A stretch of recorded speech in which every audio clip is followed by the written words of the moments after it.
Hello, আসসালামু আলাইকুম dear learners. আপনাদের সবাইকে ডেইলি স্টার পত্রিকার অ্যানালাইসিস ক্লাসে স্বাগত জানাচ্ছি।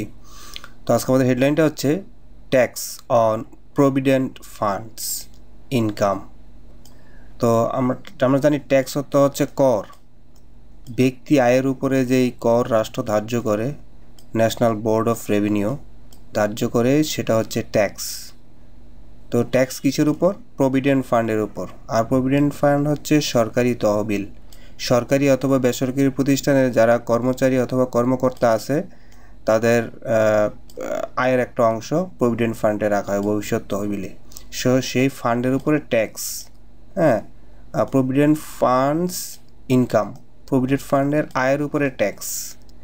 তো প্রভিডেন্ট ফান্ডের আয়ের উপরে ট্যাক্স স্বাভাবিক একটা বিষয়, কিন্তু এখানে কিছু একটা অনিয়ম দেখা গিয়েছে। ওয়ান কান্ট্রি, একটা রাষ্ট্র, ডুয়াল পলিসি, দ্বৈত নীতি।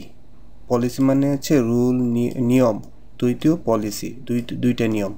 অর্থাৎ আমরা এই আর্টিকেল পড়ার এক পর্যায়ে দেখব যে সরকারি প্রতিষ্ঠানের প্রভিডেন্ট ফান্ডের যে ইনকাম, সেটা ট্যাক্স থেকে মুক্ত।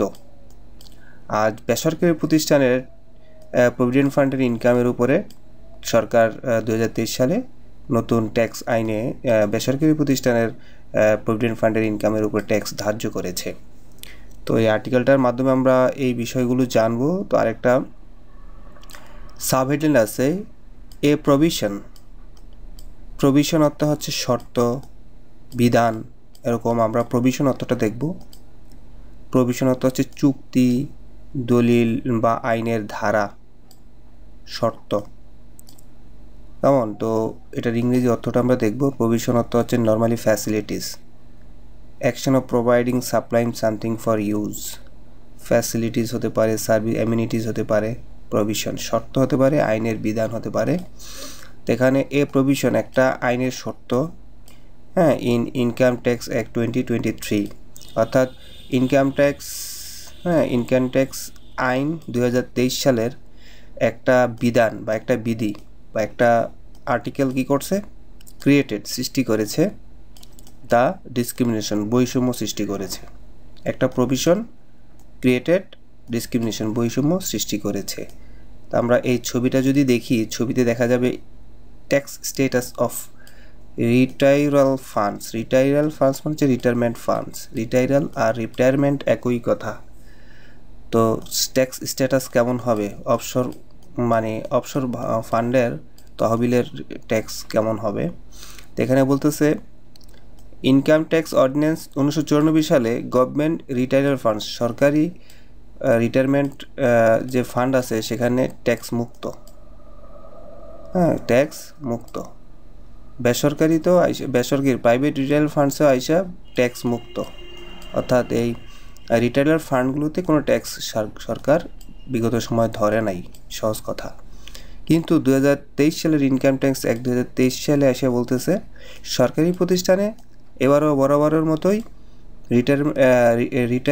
রিটায়ারাল ফান্ডে কোনো ধরনের ট্যাক্স ধরা হবে না, কিন্তু ট্যাক্সেবল। বেসরকারি প্রতিষ্ঠানে ট্যাক্সেবল, বেসরকারি মানে প্রাইভেট রিটায়ারাল ফান্ডস ট্যাক্সেবল। এই যে প্রাইভেট প্রতিষ্ঠানে ট্যাক্সেবল, এটা কিন্তু সংবিধানের লঙ্ঘন। যে ট্যাক্স ধার্য করার যে পলিসি, সেখানে রাষ্ট্রের সবার কাছে জাস্টিস করতে হবে। এটাই বলছে এ প্রভিশন ক্রিয়েটেড ডিসক্রিমিনেশন, একটা প্রভিশন যেটা হচ্ছে ইনকাম ট্যাক্স 2023, সেটা আসলে একটা বৈষম্য সৃষ্টি করেছে। দ্য অথরিটিস অর্থ কর্তৃপক্ষ, আর সুইং হচ্ছে বার্ব। কি সুইং করছে? ডিসক্রিমিনেটরি অ্যাটিটিউড, বৈষম্যমূলক মনোভাব দেখাচ্ছে in taxing the income from provident funds of government and private officials. Government অর্থ হচ্ছে সরকারি, প্রাইভেট হচ্ছে বেসরকারি, অফিসিয়াল হচ্ছে কর্মকর্তা। সরকারি বেসরকারি কর্মকর্তাদের কিসের প্রভিডেন্ট ফান্ডের উপরে যে ট্যাক্স, ইনকাম ট্যাক্স, সেটার উপরে কর্তৃপক্ষ একটা বৈষম্যমূলক মনোভাব দেখাচ্ছে। এই মনোভাবটা কারা দেখাচ্ছে? নিশ্চয়ই এনবিআর দেখাচ্ছে, ন্যাশনাল বোর্ড অফ রেভিনিউ, তারা হচ্ছে অথরিটিস, তারা দেখাচ্ছে। আর শোয়িং ডিসক্রিমিনেটরি অ্যাটিটিউড মানে তারা বৈষম্যমূলক আচরণ করছে ইন ট্যাক্সিং দ্য ইনকাম, আয়ের উপরে, কিসের আয়? ফ্রম প্রভিডেন্ট ফান্ড থেকে আয়ের উপরে তারা বৈষম্যমূলক আচরণ করেছে সরকারি এবং বেসরকারি কর্মকর্তাদের উপর। অ্যাট প্রেজেন্ট বর্তমানে প্রাইভেট কোম্পানিজ মানে বেসরকারি প্রতিষ্ঠানগুলো অপারেটিং, এখানে অপারেটিং প্রেজেন্ট পার্টিসিপলটা আপনার ভার্বের আগে আইসা একটা কনফিউশন তৈরি করছে, কিন্তু এই আর রিকোয়ার্ড এটার সাবজেক্ট হচ্ছে প্রাইভেট কোম্পানিজ। বলতেছে private companies are required, private কোম্পানিজের দরকার হয় to pay 15% tax on the income from the fund, অর্থাৎ তাদের প্রভিডেন্ট ফান্ডের উপর যে আয় হয় সে আয়ের উপরে প্রাইভেট কোম্পানির কর্মকর্তাদের পে করতে হয় 15% ট্যাক্স। তো আবার সেন্টেন্সটা এইটুক নিয়ে পড়ি এবার আমরা। বর্তমানে at present private companies operating provident funds for their employees, private কোম্পানিগুলো যারা তাদের কর্মচারীদের জন্য প্রভিডেন্ট ফান্ড দেয় সেই প্রভিডেন্ট ফান্ডের একটা অংশ আর রিকোয়ার্ড মানে সেই ফান্ডের থেকে আয় করার অংশ থেকে তাদেরকে 15% ট্যাক্স দিতে হয়। হাউএভার যাই হোক, income from provident funds for government employees is tax free, এই জায়গায় হচ্ছে বৈষম্য। কিন্তু এইখানে দেখছি আমরা যে বর্তমানে প্রাইভেট কোম্পানির এমপ্লয়িজদেরকে কী করতে হয়? 15% ট্যাক্স দিতে হয় ইনকাম মানে ইনকাম ট্যাক্সের উপর, মানে প্রভিডেন্ট ফান্ডের ইনকাম থেকে। কিন্তু income from provident funds for government employees, কিন্তু গভর্নমেন্ট এমপ্লয়িজরা প্রভিডেন্ট ফান্ড থেকে যে আয় করে সেটা ট্যাক্স ফ্রি। এ ডিসপ্যারিটি, এবং এটা হচ্ছে একটা বৈষম্য। ডিসপ্যারিটি আর এখানে আছে ডিসক্রিমিনেশন, একই কথা। ডিসক্রিমিনেটরি অ্যাটিটিউড একই কথা। আর প্রথমেই পাইছি আমরা ডিসক্রিমিনেশন, ডুয়াল পলিসি, এগুলো সেম জিনিস। তাহলে অর্থ হইল কি? কিন্তু হাউএভার যাই হোক, মানে প্রভিডেন্ট ফান্ড থেকে সরকারি কর্মকর্তারা যদি কোনো আয় করে এটা হচ্ছে ট্যাক্স ফ্রি। এটা হচ্ছে এই যে পলিসি, এই যে প্রভিশন, এটা হচ্ছে একটা ডেসপারিটি, একটা বৈষম্য হুইচ হ্যাজ বিন ক্রিয়েটেড, যে বৈষম্যটা সৃষ্টি করা হয়েছে, যেটা আগে ছিল না, যেটা সৃষ্টি করা হয়েছে ইন দ্য ইনকাম ট্যাক্স 2023, 2023 সালের ইনকাম ট্যাক্স আইনে। দ্য কনস্টিটিউশন প্রহিবিটস, অর্থাৎ এই আসলে এই বিষয়ে সংবিধান কি বলে? সংবিধান বলতেছে নিষেধ করেছে, প্রহিবিটস হচ্ছে নিষিদ্ধ করেছে, নিষেধ করেছে the state from discriminating against any citizen, যে কোনো নাগরিকের বিরুদ্ধে কোনো ধরনের বৈষম্য যাতে না হয় অন দ্য গ্রাউন্ড অফ ক্ষেত্রে, on the ground of religion, ধর্মের ক্ষেত্রে, ধর্মের বিবেচনা করে, রেস বিবেচনা করে, ক্যাস্ট বিবেচনা করে, সেক্স আর বার্থ প্লেস বিবেচনা করে, যাতে কারোর উপরে কোনো ধরনের ডিসক্রিমিনেশন না করা হয়। এখানে গভর্নমেন্ট এমপ্লয়ি আর প্রাইভেট এমপ্লয়ি সামান্য এই কারণেই একটা ডিসক্রিমিনেশন হয়ে গেছে, সেটা বলতে যায় বলছে এত বড় বড় ক্ষেত্রেও কোনো বৈষম্য হবে না, এবং সরকারি এবং বেসরকারির ক্ষেত্রে প্রভিডেন্ট ফান্ডের বিবেচনায় এই যে ট্যাক্স ফ্রি এবং ট্যাক্স দিতে হবে, এই যে পার্থক্যটা, ডিসক্রিমিনেশনটা, সেটা করা যাবে না, এটা সংবিধান নিষেধ করেছে। ট্যাক্স অ্যানালিস্ট সেড, অ্যানালিস্ট তো বিশেষজ্ঞ, বিশ্লেষক, ট্যাক্স বিশ্লেষক under the income tax ordinance 1984। তো আমাদের দেশে এতদিন যেই ইনকাম ট্যাক্স অর্ডিন্যান্স যেটা প্রচলিত সেটা হচ্ছে 1984 সালের ট্যাক্স অর্ডিন্যান্স। সেই ট্যাক্স অর্ডিন্যান্স অনুযায়ী the national board of revenue NBR provided মানে গিভ, মানে এনবিআর দিয়েছিল অ্যান এক্সামশন অর্থ হচ্ছে মুক্তি, অব্যাহতি, ছাড়। কিসের উপর ছাড়? On income from provident funds. অর্থাৎ 84 সালের যে ট্যাক্স মানে আমরা কি বলবো আয়কর আইন, সে আয়কর আইন অনুযায়ী কর অব্যাহতি দেওয়া হয়েছে প্রভিডেন্ট ফান্ডের উপর, অর্থাৎ প্রভিডেন্ট ফান্ডের আয়ের উপরে কোনো কর নেওয়া হয় নাই। অ্যান্ড আদার রিটায়ারাল ফান্ডস, এবং সরকারের যারা চাকরির শেষে যেই রিটায়ারমেন্ট ফান্ডস, সরকারের কর্মচারী বলেন বেসরকারি কিছু প্রতিষ্ঠানে রিটায়ারমেন্ট পরবর্তী কিছু সুবিধা দেওয়া হয়, যেই সুবিধাগুলো বিভিন্ন নামে পরিচিত, প্রভিডেন্ট ফান্ড, গ্র্যাচুইটি, এই জিনিসগুলোর উপরে আদার মানে রিটায়ারাল ফান্ডসের উপরে কোনো ধরনের কি নাই, ট্যাক্স নাই। এক্সামশন অন ট্যাক্স মানে হচ্ছে মানে অব্যাহতি, কর অব্যাহতি।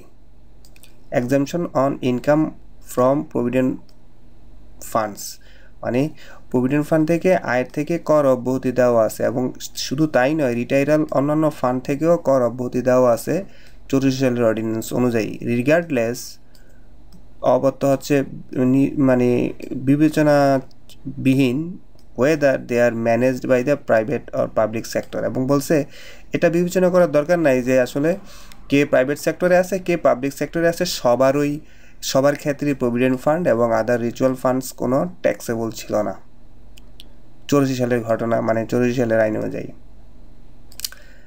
ডেসপাইট দ্যাট এক্সেমশন, এই কর অব্যাহতি সত্ত্বেও, এক্সেমশন অর্থ হচ্ছে অব্যাহতি, এই কর অব্যাহতি সত্ত্বেও মানে কর থেকে ছাড় সত্ত্বেও এনবিআর কি করে ফেলছে, introduced a with holding tax.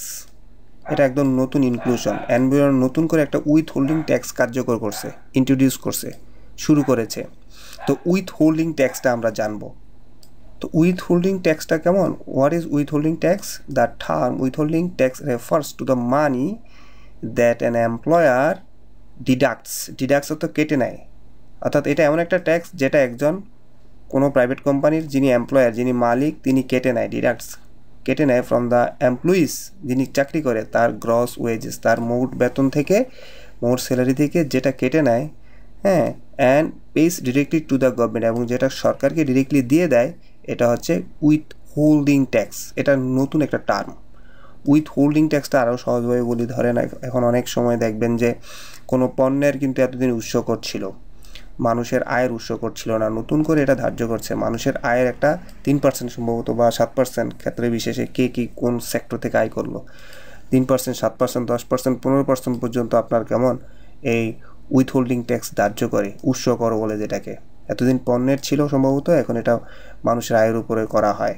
তো এই উইথ হোল্ডিং ট্যাক্সটা আসলে কে কেটে নেয়? এমপ্লয়ার কেটে নেয়, ডিডাক্টস কেটে নেয় এমপ্লয়ির মোট বেতন থেকে, এবং এটা ডিরেক্টলি ওই কোম্পানি সরকারের ফান্ডে জমা দেয়। এটা হচ্ছে উইথ হোল্ডিং ট্যাক্স।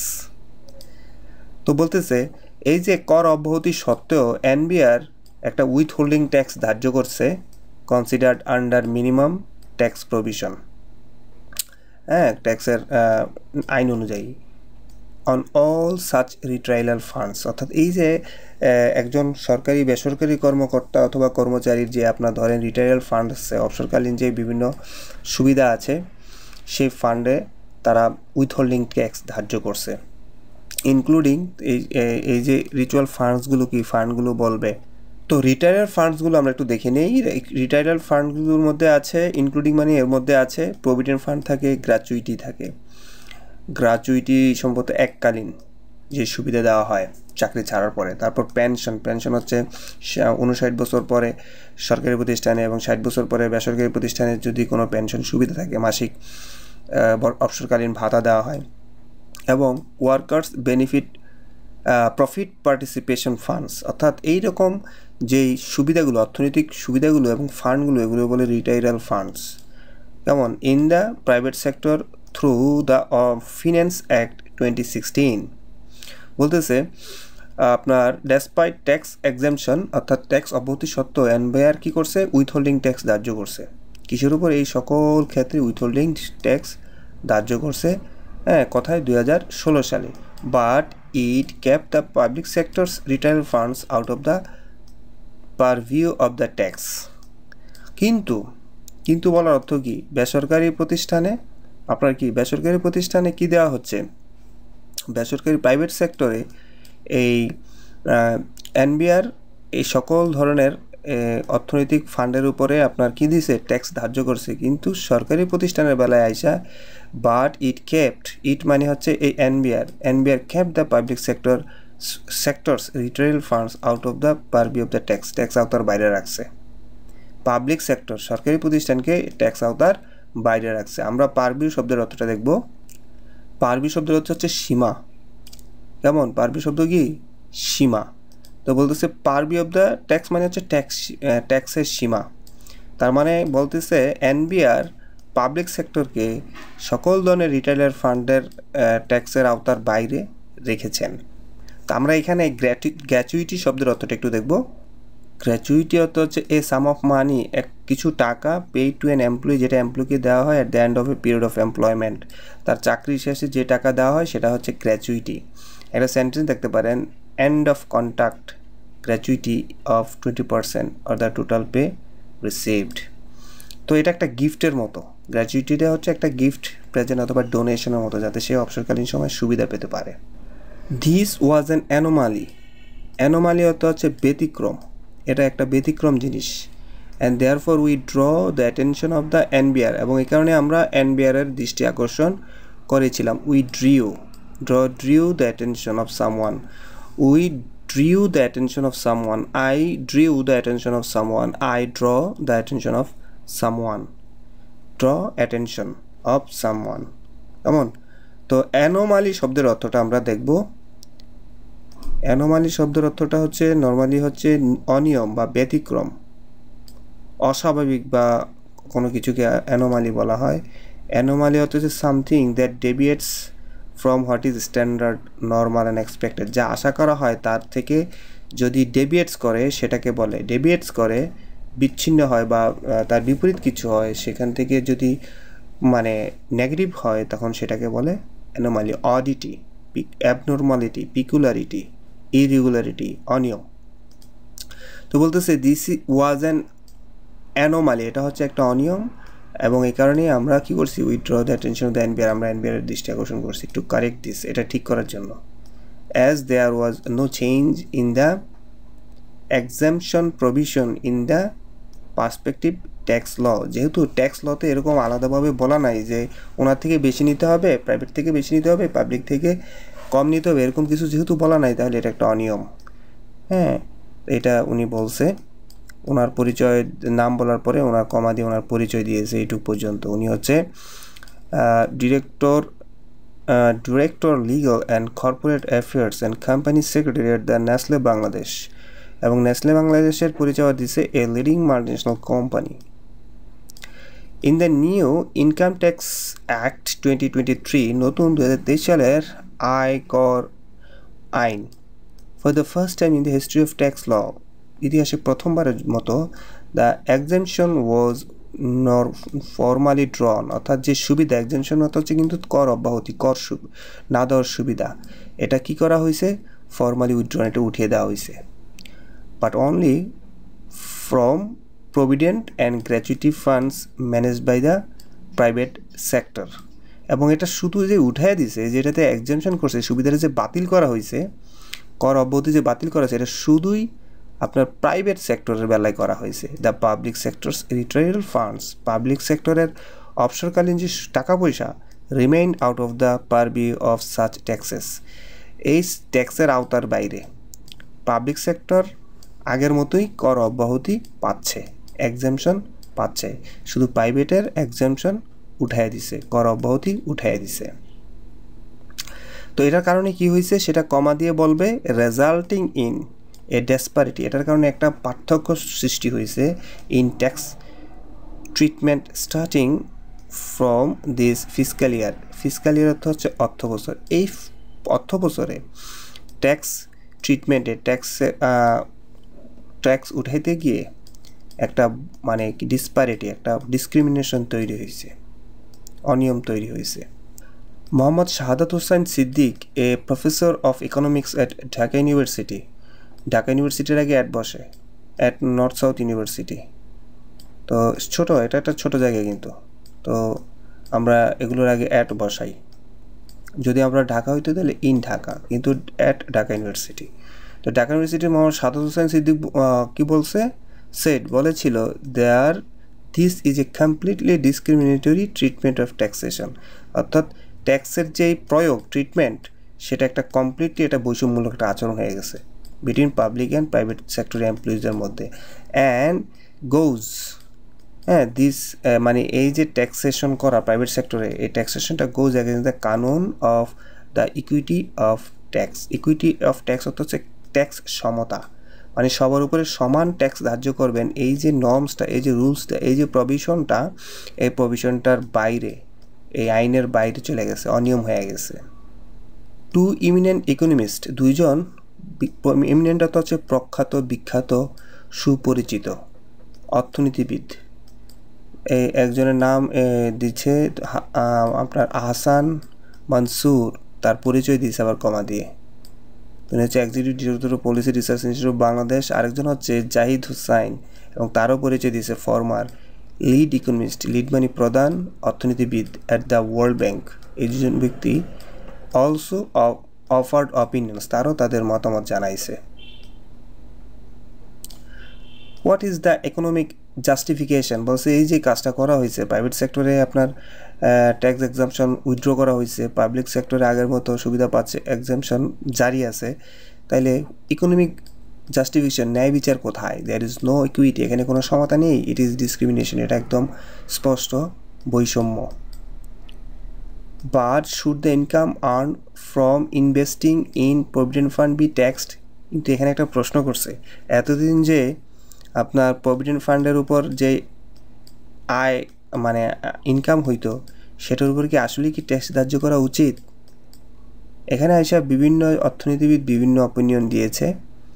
হোসাইন বলছে access to the provident funds is very limited, অর্থাৎ খুব কম মানুষই প্রভিডেন্ট ফান্ড পায়, ভবিষ্যৎ তহবিল পায়, and the benefit is largely enjoyed by the middle and the upper middle class, এবং এই বেনিফিটটা প্রভিডেন্ট ফান্ডের বেনিফিটটা সাধারণত মিডল ক্লাস এবং আপার মিডল ক্লাসের মানুষের পায়।